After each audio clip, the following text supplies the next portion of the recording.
Biggest shock for the ruling Congress party. Okay sir, అదేవిధంగా మరి BRS పార్టీకి ఇప్పుడున్న లోకల్ బాడీస్ ఎన్నికలకు సంబంధించి ఎలా ఉంటుందంట? బీఆర్ఎస్ పార్టీ ఏంటంటే అది ఉద్యమ పార్టీ అనేది ఇప్పుడు ఎందుకంటే తెలంగాణ తీసుకురావడానికి సహాయం చేసింది కల్వకుంట్ల చంద్రశేఖరరావు గారు బీఆర్ఎస్.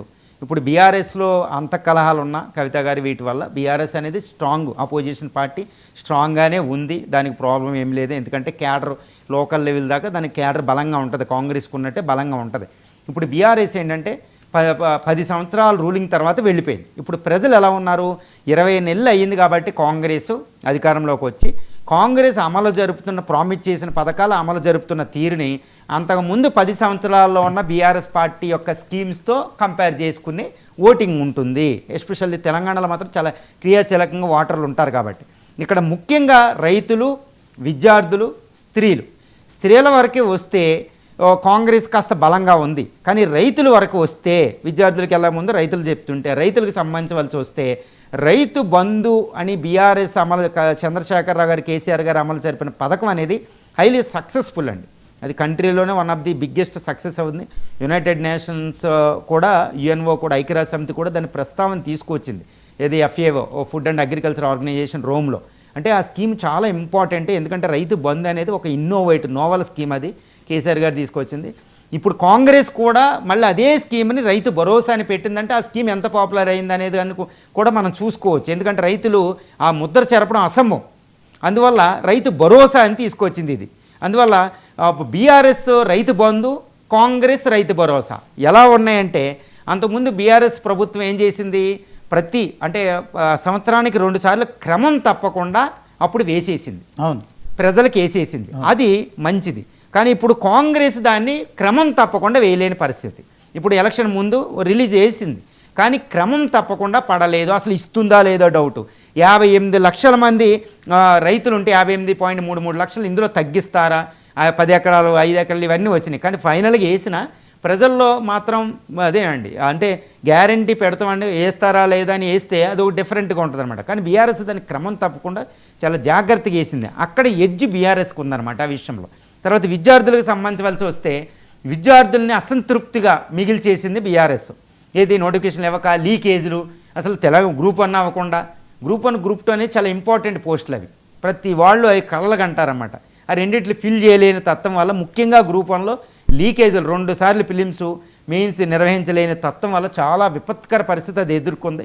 కొంతమంది విద్యార్థుల ఆత్మహత్యలు ఇవన్నీ, దాన్ని కాంగ్రెస్ బలంగా తీసుకెళ్ళింది. కానీ 20 నెలల నుంచి కాంగ్రెస్ ఎలా చేస్తుందంటే ఫిల్ అయిన పోస్టులు కానీ అసలైన గ్రూప్ 1 గ్రూప్ 2 ఫిల్ కాలేదు.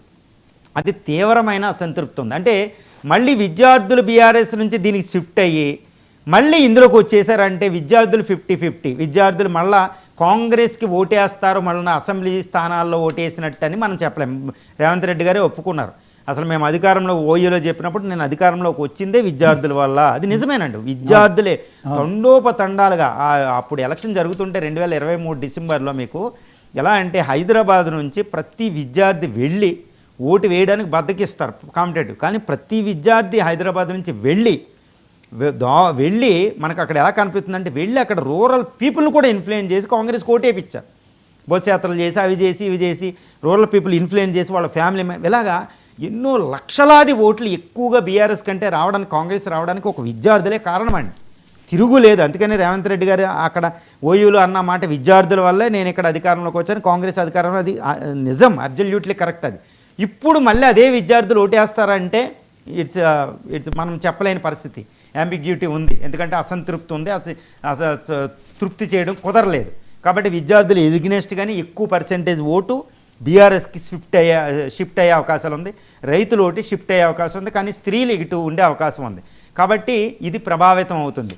తర్వాత ఈ మధ్యన రియల్ ఎస్టేట్ సెక్టారు అనేది కాస్త డౌన్ అవడం, ఎందుకంటే దానికి కారణం కాంగ్రెస్ కాకపోతే అక్కడ అమరావతి పెరగడం, అమరావతి వల్ల అటు ఇన్వెస్ట్మెంట్, ఎందుకంటే ఆంధ్ర పీపుల్ ఎన్ఆర్ఐలు అక్కడ ఎక్కడికి వెళ్తాం, ఈ రియల్ ఎస్టేట్ కాస్త తగ్గడం, ఇన్ఫ్రాస్ట్రక్చర్ ప్రాజెక్ట్ బీఆర్ఎస్లో ఉన్నంత ఇన్ఫ్రాస్ట్రక్చర్ ప్రాజెక్టులు బాగుంది కానీ అంత లెవెల్లో లేదు, ఎందుకంటే కేటీఆర్ గారు దాని పని మీదే ఉండేవారు. సో ఇలాంటి ఇన్వెస్ట్మెంట్లు బాగా తీసుకొస్తుంది కాంగ్రెస్, కానీ ఇన్వెస్ట్మెంట్స్ ఇంకా మెటీరియలైజ్ అయ్యి ఎంప్లాయ్మెంట్ కింద కన్వర్ట్ అవ్వడానికి ఇంకా టైం పడుతుంది, ఈ టైం లేదు. సో ఇవన్నీ కూడా ప్రభావితం అవుతుంది అనేది ఒకటి తెలుస్తుంది. 2 అగ్రికల్చర్ డెవలప్మెంట్కి సంబంధించవలసి వస్తే బీఆర్ఎస్లో అగ్రికల్చర్ మేము ఎక్కువ చేసామనేది ఒకటి ఉంది.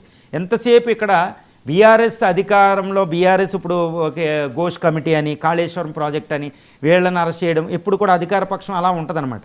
సో ఇవన్నీ పరిశీలిస్తే బీఆర్ఎస్కి ఇప్పుడు అసెంబ్లీ అనేది ఒక బిగ్ షాకే. కానీ ఇప్పుడు కాంగ్రెస్కు ఉన్న బలహీనతలను అది క్యాష్ చేసుకునే తీరుని బట్టి చూస్తే దానికి ఎక్కువ మెజారిటీ వచ్చే అవకాశాలు ఉంది. ఒకప్పుడు చూడండి, మనం 2019లో జరిగిన స్థానిక ఎన్నికల్లో అప్పుడు కాంగ్రెస్ టీఆర్ఎస్కి 7,774 వస్తే దీనికి 2,709 వచ్చింది ఐఎన్ఎస్కి. అయినా అధికారంలో రావడానికి ఉపయోగపడింది. అంటే బీఆర్ఎస్కి ఏంటంటే ఓ 30-40% సీట్లు అది కొట్టగలిగితే మాత్రం ఇప్పుడున్న పక్షంలో అది వచ్చే అవకాశాలు కూడా ఉన్నాయి. విద్యార్థుల్లో అసంతృప్తిని, రైతుల్లో ఉన్న అసంతృప్తిని అది క్యాష్ చేయగలిగితే బీఆర్ఎస్కి తప్పకుండా అధికారంలో అంటే 30-40% రాగలిగితే అపోజిషన్లో ఉండే స్థానిక ఎన్నికల్లో అనేది బిగ్గెస్ట్ విన్ అండి. అది రెండో ఊపిరి, కొన ఊపిరితో ఉన్న ప్రతిపక్షం అంటేనే కొన ఊపిరి, ఎప్పుడు కూడా కొత్త ఊపిరిలు ఊదినట్టే.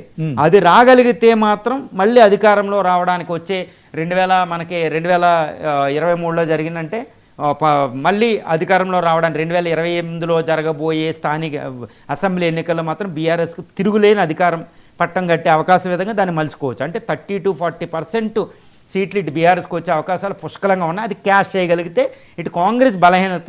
కాకపోతే వచ్చే 2 నెలల్లో కాంగ్రెస్ ఎలా చేయగలుగుతుంది, అధికారంలో ఉన్న పార్టీకి ఎక్కువ అవకాశం ఉంది.